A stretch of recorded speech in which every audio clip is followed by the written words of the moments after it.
वाले यात्रा के दोस्तों, कैसे हो आप सब। तो फाइनली मैं जा रही हूँ महाकुंभ की यात्रा करने के लिए। बहुत सारे लोगों के कमेंट आए थे कि मैम आप वही चीज़ मिस कर रहे हो, तो जल्दी से जाओ और उसको एक्सप्लोर करो ताकि हम अपने लिए सारी प्लानिंग कर सकें।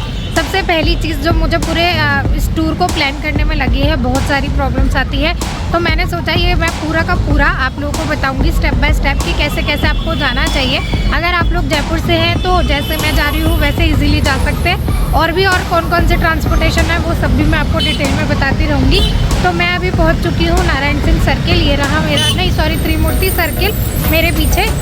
मैंने बस से ट्रैवल करने वाली हूँ, तो बस यहाँ पर आएगी। तो बस फाइनली हम बस का वेट कर रहे हैं। बस का टाइम है 8:20, तो बस आएगी, फिर मैं बताऊंगी कौन सी बस है, कितने रुपए हमें लगे टिकट के पर पर्सन, और सारी की सारी डिटेल्स। अभी बज रहे हैं 8 और 8:20 पर आएगी हमारी बस। तो जस्ट अभी देखो लोग और भी पीछे खड़े हैं वहाँ पर त्रिमूर्ति सर्किल पर, और सर्किल आपको दिख रहा होगा, ये HP पेट्रोल पंप सामने है मेरे, उसके जस्ट सामने आएगी बस। तो चलिए शुरुआत करते हैं महाकुंभ मेले की। तो आई होप आप सभी को ये व्लॉग अच्छा लगे। तो चलो पूरी की पूरी डिटेल बताती जाऊंगी, पहले बस का वेट करते। ये रही हमारी बस, ये देखो महालक्ष्मी बस, और ये पूरा क्राउड खड़ा है अभी चढ़ने के लिए। ये देखो ये पूरी बस, ये देखो पूरी बस ऐसी है। ये मैं बहुत सालों के बाद बस से ट्रैवल कर रही हूँ। ये लोग आ गए सारे के सारे, और ये है हमारी बस। चलो अंदर चल के देखते हैं। देखो ये है चेयर, वो है मेन डोर, और ये सारे के सारे कंपार्टमेंट इस तरीके से। देखो अंकल सो रहे हैं, और ये मेरा और इनका कंपार्टमेंट। ये वाली बस का टाइम था 8:30 बजे का, बट ये 9 बजे आई है। इसका मतलब ये आधा घंटा ऑलरेडी लेट है। अब देखते हैं सुबह टाइम पर पहुंचाती भी है या नहीं। अब देखते हैं यहाँ पे रास्ते में अगर जितने स्टॉप तक मैं जग पाई उतने स्टॉप तक मैं कवर कर लूँगी। जहाँ मैं सो गई वहाँ आप लोग समझ जा रहा हूँ मैं सो गई, फिर मैं सुबह पहुँच के ही व्लॉग स्टार्ट करूँगी। हम दोनों का कंपार्टमेंट ये है, रहे नीचे पापा और वो, और ये बगल वाला इनका। देखो कितनी नीट एंड क्लीन है ना पूरी। तो ये हमारा फर्स्ट स्टॉपेज जो कि है 11:30 बजे, अभी बज रहे हैं 11:30, और ये स्टॉपेज दिया है फूड के लिए, मतलब आप लोगों को खाना वाना जिन्होंने नहीं खाया हो वो खा सकता है। और ये है सालासर के अंदर। 11:30 बज रहे हैं, पीछे देखो कितना ज़्यादा कोहरा हो रहा है ना, कुछ नहीं दिख रहा है। ये तो फिर भी लाइट्स में थोड़ा बहुत दिख रहा है, मेरे पीछे देखो। अच्छा मैं आपको डिटेल बता देती हूँ कि जो मैंने बस बुक कराई थी वो रेड बस एक ऐप आता है उससे कराई थी, और 2000 रुपीज़ पर पर्सन इसके टिकट है। स्लीपिंग है पूरी की पूरी, आराम से आप 2 कैबिन है, मतलब हस्बैंड वाइफ है तो 1 कैबिन ले सकते हो। उसके बाद में अगर सिंगल हो तो नीचे लोअर बर्थ में सिंगल कैबिन भी है, और सिटिंग चाहते हो तो सिटिंग भी है। तीनों ऑप्शन है, बस यही है वॉशरूम नहीं है अंदर, बाकी सारी फैसिलिटीज़ हैं, आपको सब कुछ मिलेगा। पानी की 2 बॉटल्स भी मिलेगी, और अगर कोई ऑफ़र हो रेड बस पे तो वो लगा के आप कुछ कम भी करा सकते हो। हमारे पास कोई ऑफ़र नहीं था तो हमें 2000 रुपये की पर पर्सन मिली है। अब यहाँ पे ये आधा घंटा वेटिंग देगी, स्टॉपेज है आधे घंटे का, उसके बाद यहाँ से चलेंगे। तो ये सारी डिटेल थी। अब मैं यहाँ से जाके बस में सिर्फ सोने वाली हूँ, तो बाकी की सारी चीज़ें जो सुबह से होगी वो मैं कवर करूँगी। तो गुड नाइट, और कल सुबह आपको मिलते हैं प्रयागराज में। Morning everyone. तो यहाँ से अभी प्रयागराज 100 किलोमीटर दूर है। हमारी बस बहुत ज़्यादा लेट है, 1.5 घंटा तो अभी यहाँ से लगेगा ही लगेगा, 2 घंटे सॉरी। अब देखते हैं कितने डिस्टेंस पे चलाता है। देखो यहाँ पे क्यूट सा पपी भी है, इतना क्यूट है ना, छोटा सा पपी। इसको भी बिस्किट खिला देंगे, ये भी हमारे साथ सब घूम रहा है। और सब लोग देखो अंदर नाश्ता चाय पानी कर रहा है। लोग नाइट की बस से ट्रैवल कर रहे हैं, तो ये बात डिसाइड करके रखना कि आप लोग को बहुत ज़्यादा टाइम लगेगा, क्योंकि कोहरा बहुत ज़्यादा है। तो ड्राइवर भैया की कोई गलती नहीं है, वो सेफ़ चला रहे हैं, इस वजह से वो डिले भी होगी चीज़ें। तो अगर रात में ट्रैवल कर रहे हैं तो ये माइंड सेट करके आना। अभी भी वो 2 घंटे हम देख रहे हैं, पर कोहरा बहुत ज़्यादा है, तो देखते हैं एग्जैक्टली कितने बजे पहुँचेंगे। तो चलो पहले चाय वाय पीते हैं, फिर बताऊँगी मैं आपको कि हम वहाँ कितने बजे पहुँचेंगे। ये देखो ये रही बस, और इसने उतारा है हमको यहाँ पर। ये लिखा है महाकुंभ अस्थाई थाना सहारो। तो अगर आप जयपुर से आते हैं तो ये आपको इसी चौराहे पर उतारेगी, ये सामने बना हुआ चौराहा। और ये है हमारी बस, बहुत लेट है, बहुत ज़्यादा लेट है। देखो हमें बस ने उतारा 20 किलोमीटर पीछे, और उसके बाद हमने पहला रिक्शा किया जो आपको सिर्फ बीकानेर मिष्ठान भंडार पे उतारेगा। ये है हमारा रिक्शा वाले भैया, 20 आप मतलब जो प्राइवेट बसेस हैं वो 20 किलोमीटर पहले ही उतार रही है। ये बात लोगों ने जो कही थी वो बिल्कुल सही कही थी। उसके बाद भी आपको 2 रिक्शे बदलने पड़ेंगे। तो हमने पहला स्टॉपेज तो क्लियर कर लिया, मेरे पीछे बीकानेर मिष्ठान भंडार है, तो बस स्टॉप से वहाँ तक के लिए आपको एक रिक्शा मिलेगा। एवरेज उन्होंने 150 रुपये हमसे लिए हैं, 5 लोग थे हम लोग। अब यहाँ से उन्होंने बोला आप दूसरा रिक्शा लो और फिर वो आपको आगे तक उतारेगा। तो देखते हैं अब दूसरा रिक्शा हमें कितने का मिलता है। कि देखो यहाँ बोर्ड लिखा हुआ है संगम और प्रयागराज, और ये है पूरा सर्किल जिसको बोलते हैं अंदावा सर्किल।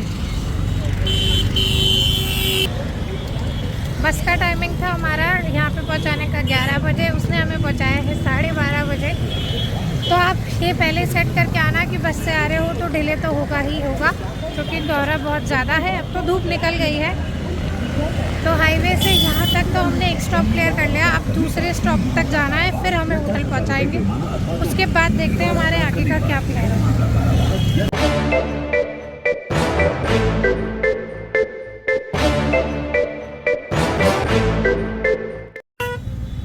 तो अब हम लोग ऑटो में बैठ चुके हैं होटल जाने के लिए, और अभी देखो थोड़ी सी देर में आपको यहाँ पे एक पूरा का पूरा कुंभ मेला ऊपर से दिखाऊंगी, जो कि है आलोपी बाग।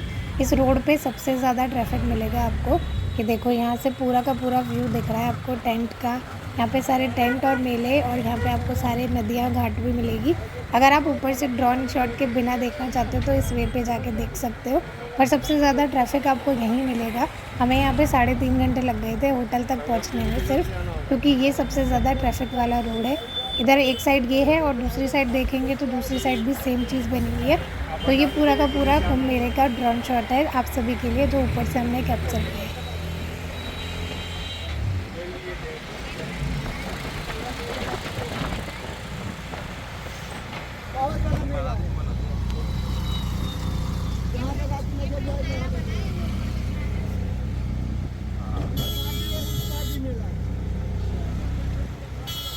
गाड़ी अंदर तक आती है, प्राइवेट गाड़ी अंदर तक आती है। छोड़ देते हैं ना, जैसे अंदर जाते तो नहीं। ये जो मेले के अंदर गाड़ी लेके गए हैं ना, वही चलाते हैं, उनका पास बना हुआ है। मेले के अंदर उनका पास बना हुआ है, जब मेले के अंदर लेके जाएंगे। संगम पे जाने में भीड़ है। हाँ, भीड़ भाड़ होती है, शाही स्नान रहता है, उस दिन ज़्यादा भीड़ होती है। आजकल अभी भीड़ सक्षम है।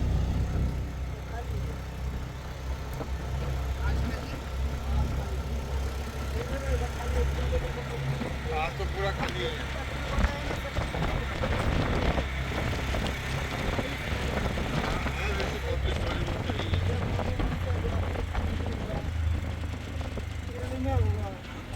अमावस्या होगा, पूर्णिमा होगा, उस दिन तो नया बना है कि ब्रिज से हर साल नया बनता है।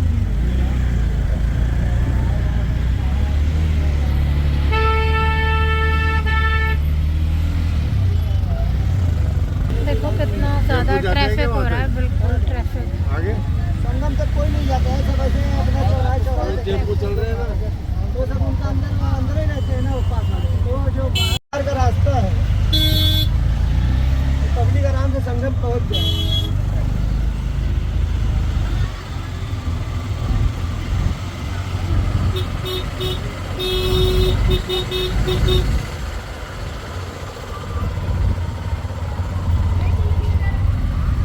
ऊपर एक तो गाड़ी छोड़े नहीं,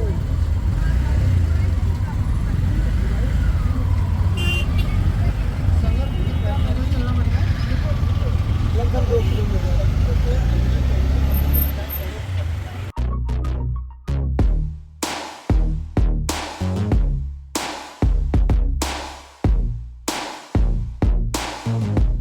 तो हम होटल पहुंच चुके हैं और ये भी बज रहे हैं 3:30। मेरा रूम नंबर है 206। तो देखो ये है पूरा का पूरा रूम। यहाँ मिरर्स लगे हुए हैं, ये है वॉशरूम्स। कंप्लीट है ये रूम। यहाँ पे आपको ड्रेसिंग वगैरह भी मिलेगी, अलमारी भी है, हैंगर्स। तो ये पूरा का पूरा है रूम हमारा। देखो हमारी बस ने हमें ड्रॉप किया था 12:30 बजे। उसके बाद वहाँ से हमें यहाँ होटल तक पहुँचने में पूरे लग गए हैं 3:30 बज रहे हैं एग्जैक्टली फिक्स। तो 3-3.5 घंटे, यानी कि आपको मैंने 2 रिक्शे चेंज किए हैं। पहले मैंने रिक्शा लिया था जिसने मुझे 13 किलोमीटर, क्योंकि बस ने 20 किलोमीटर ड्रॉप किया। फिर फर्स्ट लिया हमने 13 किलोमीटर, जिसने हमसे प्राइस चार्ज की थी 250 रुपये समथिंग। उसके बाद ऑटो वाले ने हमें यहाँ ड्रॉप किया जिसने लिए 600 रुपये। अगर आप शेयरिंग कर सकते हैं तो बहुत अच्छी बात है, शेयरिंग करोगे तो प्राइस कम पड़ेगी।